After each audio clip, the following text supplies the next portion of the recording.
నమస్తే అండి. నేను మీ లక్ష్మిని. వెల్కమ్ టు మిస్టీ మధురములు తెలుగు ఆడియో స్టోరీస్. కొత్త స్టోరీ ఎలా అనిపించిందో మీ కామెంట్స్ రూపంలో తెలియజేయండి. హృదయదాత్రి పార్ట్ 2తో మేము ముందుకు వచ్చేసాను.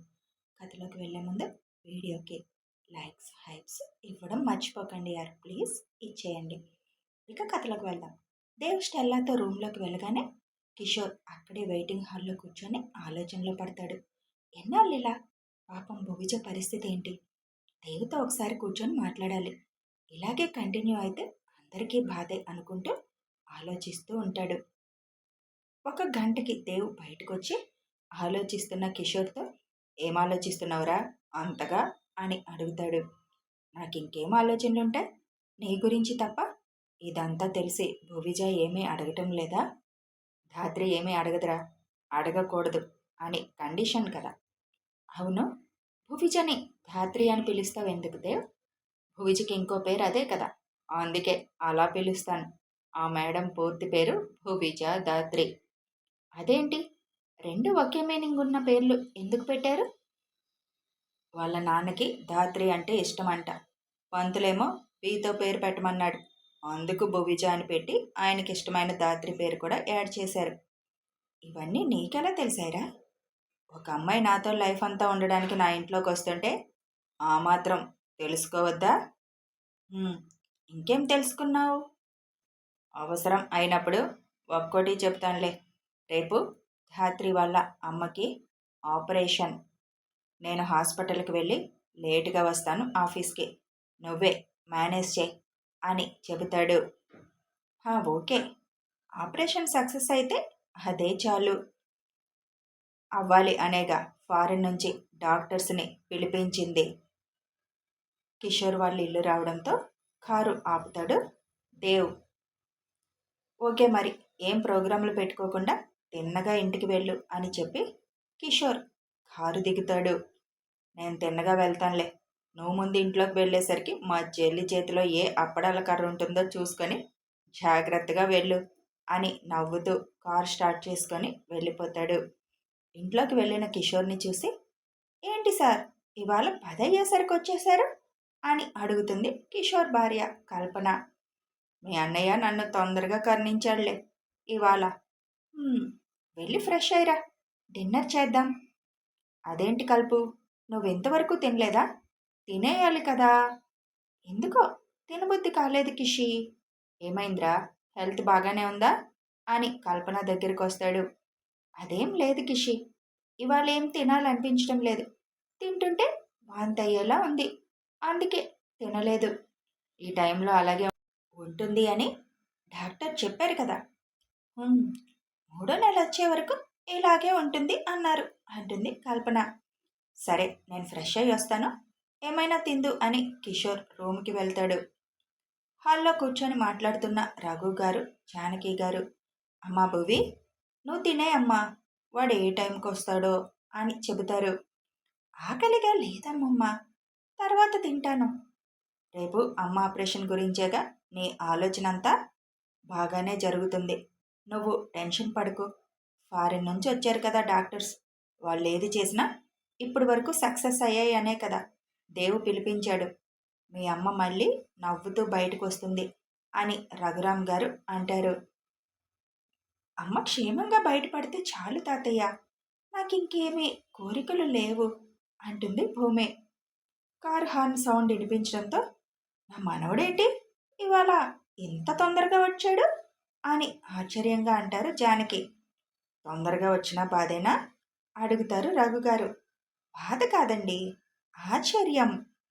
లోపలికి వచ్చిన దేవ్ అందరూ అక్కడే ఉండడంతో, ఏంటి డార్లింగ్ పడుకోకుండా ఎక్కడ సమావేశం పెట్టారు అని జానకి బొగ్గలు లాగబోతాడు. దూరం దూరం, ముందు వెళ్ళి స్నానం చేసిరా, ఏ దరిద్రాన్ని ముట్టుకొని వచ్చావో అని జానకి గారు అంటారు. ఆ మాటకి కిసుక్కున నవ్వుతుంది భూమి. దేవు చూడగానే టక్కున నవ్వు ఆపేస్తుంది. దేవు భూమిని చూస్తూ తన దగ్గరికి అడుగులు వేస్తాడు. అతని చూపుకి తడబడి కళ్ళు దించేస్తుంది. దగ్గరికి వెళ్ళేసరికి భువి కొంచెం వెనక్కి అడుగు వేస్తుంది. దేవ్ ఇంకొంచెం దగ్గరికి వెళ్ళేసరికి, అమ్మమ్మ నేను ఫుడ్ హీట్ చేస్తాను అంటూ కిచెన్లోకి పరుగు పెడుతుంది. దేవ్ నవ్వుకుంటూ పైకి వెళ్ళిపోతాడు. కిచెన్లోకి వెళ్ళిన భువి, బాబోయ్, మనిషి దగ్గరకు వస్తుంటే ఎందుకెంత కంగారుగా ఉంది అనుకుంటూ ఫుడ్ హీట్ చేసే పనిలో పడింది. రేపు హాస్పిటల్కి వస్తారా? తను వస్తే నాకు ధైర్యంగా ఉంటుంది అనుకుంటుంది భువి. దేవ్ ఫ్రెష్ అయ్యి వచ్చి డైనింగ్ టేబుల్ దగ్గర కూర్చుంటాడు. దేవ్ అని పిలుస్తారు జానకి. జాను, రేపు నువ్వు హాస్పిటల్కి వస్తావా? కుదరదు నాని, అన్నీ అరేంజ్ చేశాను, మీరు వెళ్ళండి, నాకు ఇంపార్టెంట్ వర్క్ ఉంది ఆఫీస్లో అని అంటూ భువి వైపు చూస్తాడు. భువి డల్గా అయిపోవడం చూసి నవ్వుకుంటాడు. ధాత్రి అని పిలుస్తాడు. హా, పెట్టేదేమైనా ఉందా అని అడుగుతాడు. సారీ అంటూ ప్లేట్లో వడ్డిస్తుంది. అమ్మా భువి, నువ్వు కూడా తిను చెబుతారు జానకి గారు. ఆకలిగా లేదులే బామ్మ, ఇప్పుడు తినలేను. కూర్చొని వడ్డించుకో అంటాడు దేవ్. నాకు ఆకలిగా లేదు దేవ్ గారు. ధాత్రి, నేను పెట్టుకోమని చెప్పాను, పెట్టుకోవాలి అంతే. ఇంకా వేరే ఆన్సర్ నాకు వినిపిస్తే నచ్చదు. ఇంకా తప్పక తను కూడా పెట్టుకుంటుంది. తినమని ప్రత్యేకంగా చెప్పాలా? రావణ్ ఇలాగే భయపడతాడు అని చిన్నగా తినడం స్టార్ట్ చేస్తుంది. అది చూసి దేవ్ కూడా తినడం స్టార్ట్ చేస్తాడు. తినడం అయ్యాక రూమ్కి రా అని చెప్పి దేవ్ వెళ్ళిపోతాడు. రూమ్కా అని భువికి టెన్షన్ స్టార్ట్ అవుతుంది. రూమ్కి ఎందుకు అని టెన్షన్ పడుతూ అక్కడక్కడే కాసేపు తచ్చాడుతుంది. జానకి గారు వాళ్ళు రూమ్కి వెళ్ళాక వెళ్ళకపోతే ఆయనకి కోపం వస్తుందేమో అని నెమ్మదిగా అడుగులో అడుగు వేసుకుంటూ వెళుతుంది పైకి. రూమ్ బయటనే కాసేపు అటు ఇటు తిరిగి ఇంక తప్పదు అని నెమ్మదిగా డోర్ నాక్ చేసి లోపలికి వెళ్తుంది. ఇది నీ రూమ్ కూడా, ఇష్టం ఉన్నా లేకపోయినా ఇక్కడే ఉండాలి, డోర్ నాక్ చేసి రావాల్సిన అవసరం లేదు, ఎప్పుడైనా రావచ్చు అని చెబుతాడు దేవ్. పిలిచారు. భువి దగ్గరకు వచ్చి, మన కండిషన్లో భారీగా నా అవసరాలన్నీ తీరుస్తాను అన్నావు కదా. హా అని చిన్నగా అంటుంది. అందుకే పిలిచాను. మరి నా అవసరం ఇప్పుడు నీతోనే కాబట్టి. అసలే మనం ఏ బాండ్లు రాసుకోకపోయినా నీ నోటి మాట పెద్ద బాండ్ పేపర్ అని నేను నమ్మాను. మరి నా నమ్మకాన్ని నిజం చేస్తావా? ధాత్రి ఒక్కసారి మాటేస్తే జీవితాంతం ఆ మాట మీద నిలబడుతుందని నేను నమ్మాను. మరి మాట మీద నిలబడట్లేదు అని అడుగుతాడు. నేను మాటిస్తే తప్పను అంటుంది. అని భువి దగ్గరికి వచ్చి తన నడుం మీద చెయ్యి వేసి దగ్గరికి లాక్కుంటాడు. దేవ్ అలా సడన్గా చేసేసరికి భువికి ఆశ్చర్యంతో కళ్ళు పెద్దవవుతాయి.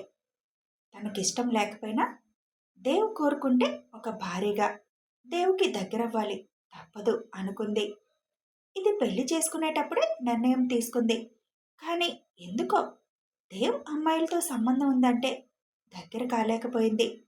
15 రోజులైనా పెళ్ళై దేవ్ కూడా ఎప్పుడు ఇలా ప్రవర్తించలేదు. ఇప్పుడెందుకు ఇలా చేస్తున్నారు అనుకుంటూ ఆలోచనలో పడుతుంది.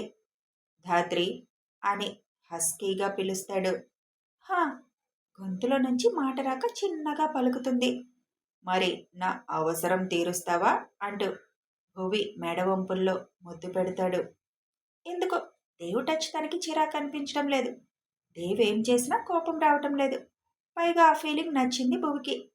దేవ్ అమ్మాయిలతో తిరుగుతాడన్న విషయం తెలిసి తనకి దూరంగా ఉండాలి అనుకుంది. కానీ అందుకు భిన్నంగా అతను దగ్గరికి రాగానే దగ్గర అవ్వడానికి రెడీ అయింది ఎందుకు అని తనలో తానే ప్రశ్న వేసుకుంటూ ఆలోచనలో మునిగింది. దేవ్ తన మొహం మీద చిటికలు వేయడంతో ఈ లోకంలోకి వచ్చింది. అతను తనకి 2 అడుగుల దూరంలో ఉండి, ఏం ఆలోచిస్తున్నావు? నా అవసరాలు తీరుస్తావా అని అడిగిన దానికి సమాధానం చెప్పడానికి ఎంత ఆలోచించాలా అని అడుగుతాడు. అదేంటి, ఆయన నన్ను హత్తుకున్నాడు కదా, నా నడుం పట్టి లాగాడు కదా అని మళ్ళీ ఆచరణలోకి వెళ్ళిపోతుంది. హలో ధాత్రి మేడం అని గట్టిగా పిలుస్తూ, ఏంటి ఊహల్లోకి వెళ్ళావు? కొంపదీసి నేను నీతో రొమాన్స్ చేస్తున్నట్టేమన్నా ఊహించుకుంటున్నావా అని కనుబొమ్మలు ఎగరేస్తూ అడుగుతాడు. ఊహ? అంటే నన్ను ఆయన ముట్టుకోలేదా అని నుదురు రుద్దుకుంటూ అనుకుంటుంది. గాడ్, ఏమైంది నీకు అని అడుగుతాడు. మీరు నన్ను ముట్టుకున్నారా? లేదు. ఏ, నేను పట్టుకున్నట్టు ముద్దు పెట్టుకున్నట్టు కలగంటున్నావా ఏంటి నుంచొని అని కన్ను గీటుతాడు. హా, లేదు లేదు, ఇప్పుడు నేనేం చేయాలి అని తడబడుతూ అడుగుతుంది. కొంచెం నాకు ఆయిల్తో హెడ్కి మసాజ్ చేయాలి, చాలా హెడేక్గా ఉంది. ఇప్పుడే ఆయిల్ తెస్తానంటూ కిందకి పరుగు పెడుతుంది. దేవు గట్టిగా నవ్వుతూ, ఇంత తింగరదానివేంటే, నేను నిన్ను హత్తుకున్నది ముద్దు పెట్టుకున్నది తెలియనంత ఏం ఆలోచిస్తున్నావు? నా టచ్ నీకు నచ్చింది, నిన్ను మాయ చేయడం చాలా ఈజీ ధాత్రి అని నవ్వుకుంటాడు. కిందకి వెళ్ళిన భువి ఆయిల్ కొద్దిగా హీట్ చేస్తూ, ఆయన నన్ను హక్ చేసుకోలేదా? నేనే ఊహించుకున్నానా? అయినా నాకెందుకు అలాంటి ఊహ వచ్చింది? ఛ, ఆయన అడిగా కూడా ఏమనుకుంటారో నా గురించి అని తల కొట్టుకుంటూ ఆయిల్ తీసుకొని వెళ్తుంది. భువి వెళ్ళేసరికి సోఫాలో కూర్చొని ఉంటాడు దేవ్. సోఫా వెనక వైపుకు వెళ్ళబోతుంటే ఎక్కడికి అని అడుగుతాడు. అది మసాజ్ అన్నారు కదా, అందుకని ఎంతసేపు నుంచొని చేస్తావు? మరి ఇక్కడ కూర్చుంటే నాకు మీ తల అందదు కదా. దేవ్ భువిని కూర్చోబెట్టి తన ముందు కింద కూర్చుంటాడు. అయ్యో, మీరు కింద కూర్చున్నారేంటి?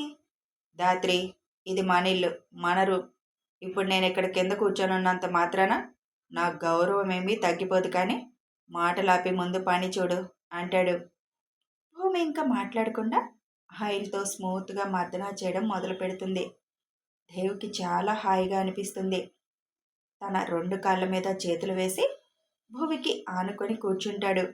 అసలే ముందు దేవు చేసిన పనికి ఇంకా తగ్గని అలజడి. ఇప్పుడు మళ్ళీ దేవ్ అంత చొరవగా తన మీద చేతులు వేసేసరికి భువికి మళ్ళీ అలజడి స్టార్ట్ అయింది. వణుకుతున్న భువి బాడీ సెన్స్ దేవుకి తెలుస్తుంటే దేవు పెదాలపై నవ్వు అలాగే నిలిచిపోయింది.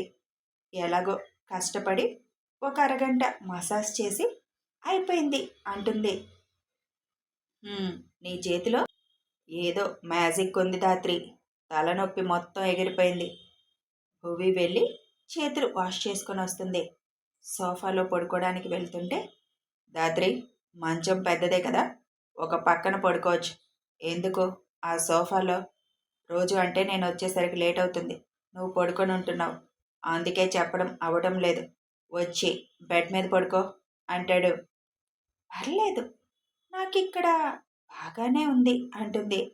దాత్రి, నేనేది చెప్తే అదే ఫైనల్ అని చెప్పాను కదా. అబ్బా, అసలే నాకు మైండ్ గజిబిజిగా ఉంటే ఈయనిప్పుడు ఒకే బెడ్ మీద పడుకోమంటున్నారు అని తప్పక బెడ్ వైపు వెళ్తుంది.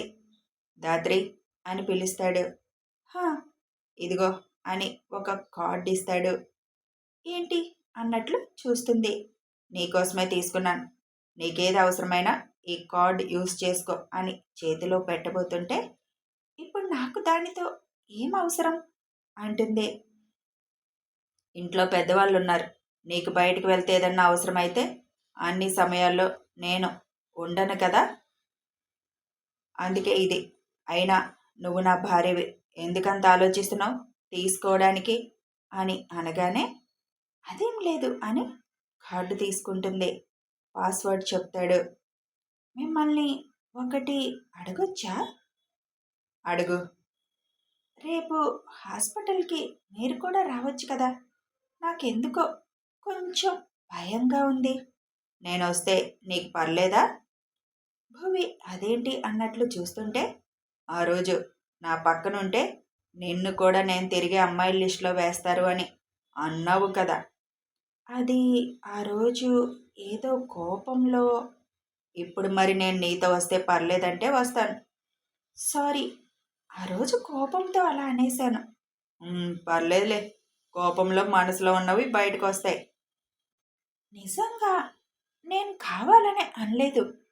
ఆ రోజు నేనున్న సిట్యువేషన్ అలా మాట్లాడించేలా చేసింది. దాత్రి, ఇప్పుడు నేను నిన్నేం అనలేదు కదా, వెళ్ళి పడుకో, ఉదయాన్నే హాస్పిటల్కి వెళ్ళాలి కదా అంటాడు. రేపు వస్తారా? వస్తాను, వెళ్ళి పడుకో. భువి ఒక పక్కగా పడుకొని కళ్ళు మూసుకుంటుంది. తనని చూస్తూ పడుకొని ఏదో ఆలోచిస్తూ ఉంటాడు దేవ్. ఉదయాన్నే లేచి పూజ చేసుకొని గుడికి వెళుతుంది భువి. వాళ్ళ అమ్మ పేరు మీద అర్చన చేయించి, నా తల్లికి చేసే ఆపరేషన్ సక్సెస్ అయి సురక్షితంగా ఉండేలా ఆశీర్వదించండి స్వామి అని దండం పెట్టుకొని ఇంటికొస్తుంది. అప్పటికే రఘు గారు జానకి గారు రెడీ అయి ఉంటారు. అమ్మ భువి, తొందరగా కానివ్వు, స్టార్ట్ అవుదాం అంటారు జానకి రఘు గారు వాళ్ళు. అయిపోయింది అమ్మమ్మ తాతయ్య, మీరు టిఫిన్ చేయండి ముందు అంటుంది. మేం తిన్నాం, నువ్వు కూడా చేయి అంటారు రఘు గారు. నేనిప్పుడు ఏమీ తినలేను తాతయ్య అని చెబుతుంది. తిండి మానేస్తే మీ అమ్మకి ఎలా చేస్తావు, వచ్చి తిను అని అప్పుడే అక్కడికి వచ్చిన దేవ్ సీరియస్గా చెబుతాడు. అది కాదు ధాత్రి. ఇంక సైలెంట్గా వచ్చి పెట్టుకొని తింటుంది ధాత్రి. నీకు వాడే కరెక్ట్, మేం తినమ్మా అంటే తినవు, ధాత్రి అని వాడు అనగానే తింటున్నావు అని నవ్వుతూ అంటారు జానకి గారు. అమ్మమ్మ అంటూ చిరుకోపంగా చూస్తుంది ఆవిడ వైపు. సరే ముందు తిను. తింటున్నా కదా. ఏంటి తినేది, 2 ఇడ్లీలా అని ఇంకో 2 పెడుతుంది జానకి. అమ్మమ్మ, ఇంక నేను తినలేను ప్లీజ్ అంటుంది. ఒకటి తిను అని ఒకటి తీసేస్తుంది. వీళ్ళ గోల చూస్తూ దేవ్ తన టిఫిన్ కానిచ్చి, ఒక 10 నిమిషాల్లో స్టార్ట్ అవ్వాలి ధాత్రి అని చెబుతాడు. హా, అయిపోయింది దేవ్ గారు అంటూ జానకి గారిని తిట్టుకుంటూ ఆ ఇడ్లీని నోట్లో కుక్కుకుంటుంది. చిన్నగా తిను, గొంతుకు అడ్డం పడుతుంది అని జానకి గారు మంచినీళ్లు అందిస్తారు. తిన్నాక కావలసినవి తీసుకొని వెళ్దాం దేవ్ గారు అంటుంది. దేవ్ రానన్నాడు కదా భువి అని అడుగుతారు పెద్దాయన. వస్తున్నారు తాతయ్య, రాత్రి నేను అడిగితే వస్తాను అన్నారు. ఏంటి, నువ్వు వాడిని రమ్మని అడిగావా, వాడు నువ్వు అడగగానే వస్తానన్నాడా అని ఇద్దరు షాక్ అవుతారు. కథ కొనసాగుతుంది. ఫుల్గా జలుబు చేసి ముక్కులు పట్టేసేయారు, అందుకే వాయిస్ కొంచెం అటు ఇటుగా ఉంది, అడ్జస్ట్ అవ్వండి. ఇక మరి దేవ్ భువిజని ధాత్రి అని పిలుస్తున్నాడు. తన హృదయదాత్రిగా మార్చుకోగలడా, మారుతుందా తెలియాలి అంటే ఫాలో అయిపోండి. వీడియో నచ్చితే లైక్ చేయండి, షేర్ చేయండి, కామెంట్ చేయండి. Thanks for watching.